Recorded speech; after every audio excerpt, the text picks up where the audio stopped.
guys are going to like me for this one. I think some of you guys might get mad at me on this one. I'm so sorry. You might not like what I have to say today, but I have got to be honest with you. Don't get me wrong, it's a good movie, okay? But I'm sure you guys know what it's about. It's about Leonardo Dicaprio going out in the woods and hunting and killing everything he can and doing whatever he has to do to get an Oscar finally. What it's actually about is it's a fur trapper way back when in the 1800s. He has his son with him, and they're out looking to trap fur like you do on Friday nights with your boys. For a frontiersman named Hugh Glass back in the 1800s, played by Leonardo DiCaprio, and his crew go out into the woods in the middle of nowhere in this scary fucking place. He gets attacked by a bear and left for dead. Tom Hardy's character, who's a gigantic asshole, does some really, really bad, fucked up shit to him, leaves him for dead, and then Leonardo DiCaprio has to not only survive, but goes on a hunt for vengeance after him. And that's The Revenant, and it's directed by Alexander Inarritu. I don't know how to say his name. It's directed by the Oscar-winning director of Birdman, and he did all sorts of crazy shit to make this movie this crazy spectacle. They only shot in natural light. They shot it in chronological order. They put their crew through a whole bunch of terrible, awful shit to make this movie happen.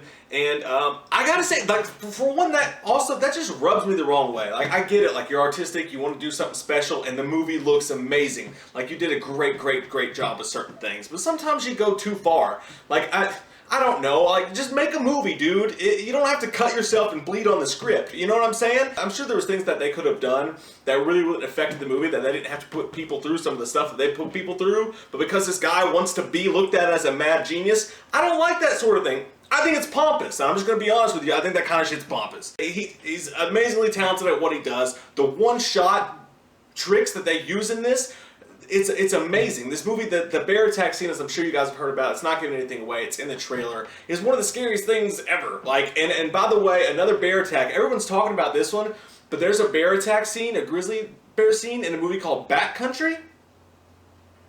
Is that the name of that fucking movie? You should totally check out. I'll put a link to the review in the bottom for it. That movie never gets talked about, and it's got a great bear scene in it as well. But no, this one was just technically an astonishment. Like, it lasts for so long, and it goes on so long, and you just cannot believe what you're watching. It's really a feat in filmmaking this moment is. I won't lie. I love the way that this film looked. It felt like you were actually in these deep, dark, snowy, gloomy-ass woods, and it really is for the crowd of people who said, fuck it, I don't want to go see Star Wars again. I want to go watch something that makes me need a shower. And that's what this movie is. It's dark, it's depressing, it's supposed to be, and it works in that. You just really want to go get some Dial and just scrub the shit off of you. It's almost a feat just to get through certain points of this movie, because you're just like, God damn, man! God damn! It's crazy the shit that he goes through.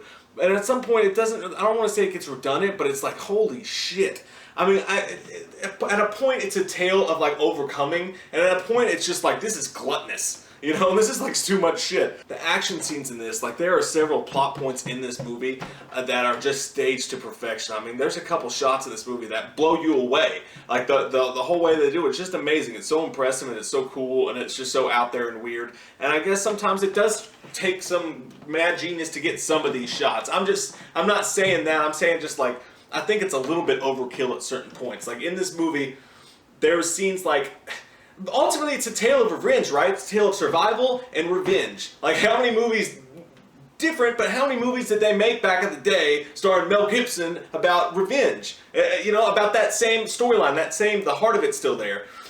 And that really was what I was excited about for this movie. I didn't want it to be one of those old 80s Mel Gibson movies. I'm just saying, you've got this simple idea that everybody can connect with in some level, and you've got it on this beautiful, crazy intense setting. An indie movie with millions of dollars behind it, and it just felt like they stretched it too far. I felt like the movie was way too long, and like they just went through shit they didn't have to go through. Like, I don't need him to have these crazy, like, trip out moments where he sees shit. They're trying to do the symbolism, and they're trying to be way too over the top with it, and I just don't like that kind of stuff. I think it's pompous, and I think it's snooty, and I think it's hipster, and I don't dig it. You could say, you just don't understand, go watch Star Wars, or go watch Transformers, Michael Bay idiot. That's fine if you think that. Like, I like smart movies. I like movies that make you think. But I know the difference between movies that make you think and then going, this is simple. I didn't need to see a fucking croissant spaceship get blown up and then melt into blood on top of vampires with flashlights dancing in the wind. what was I talking about? Some people might like it and that's for you, and I'm not saying that you're wrong, man. That's cool. Just for me, I'm just giving you my honest opinion because I have to. This movie looked amazing. It had some really good action scenes, and it got really fucking boring a lot at certain times. Leonardo Dicaprio, he doesn't talk much. He doesn't have a lot of lines in the movie, but the way he, you know, says, "Holy shit, this sucks," with his face is really, really impressive. Tom Hardy, honestly, took the show for me. I thought Tom Hardy was amazing in this. He was scary, he was intimidating, he was everything that he needed to be. He looked like he had some other shit behind those eyes. He wasn't just your vacant bad guy, he was just a douche. And he intimidated me, and I didn't like it. When he was looking someone in the eyes, I felt uncomfortable. Ultimately, I felt let down when we finally get to where we're going. It's just, it took so long to get there that when it happened, I mean, you would have had to do something really, really just way better than they did to make up for the long journey it took to get there. That being said, this is one of the best looking movies in history of fucking movies. I mean, it really puts you in the driver's seat. You feel like they feel being there. It's a hard movie to watch at times, but it's such a technical feat. It looks amazing. You gotta give it credit for that. I still give the movie a 7.5.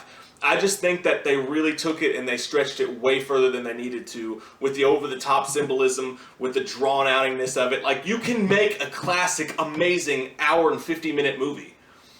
I don't feel like you had to make it 2 hours and 20 whatever minutes. Like, everybody thinks that to be an Oscar movie or to be a great movie, it has to be 2.5 hours long. It doesn't. If the movie calls for it, Batman vs. Superman, putting tons of storylines in one movie, that's fine, but this is simple. It was so simple that you could have done it so much cleaner, and I felt like it would have been way more just like in tune. I don't need it to be more exciting, guys, but when you draw out that emotion and you just beat it and beat it and beat it out of people, I want there to be more emotion. I want there to be more depth. I thought a lot of this was just sprinkled upon bullshit, like in between a really great movie. So I thought there was really, really, really amazing things that have never been done that are some of the coolest, amazing things I've ever seen in this movie. But I thought that their want to make it so much more than it was ultimately took away from it and watered it down a little bit and watered down what they were trying to say. So that's my opinion of this movie, guys. I hope you guys don't hate me for it. If you do, fuck it. I gotta be honest. I love your faces. What's one movie that you guys think is way over the top pompous and just tries to do too much? Comment below, let me know. I love your faces. Happy friggin' holidays. I love each and every one of your goddamn faces. Merry fucking Christmas. Happy goddamn holidays, you bastard. Click that subscribe button if you're new to the channel and get some wham up in you if you want to be talked to like shit.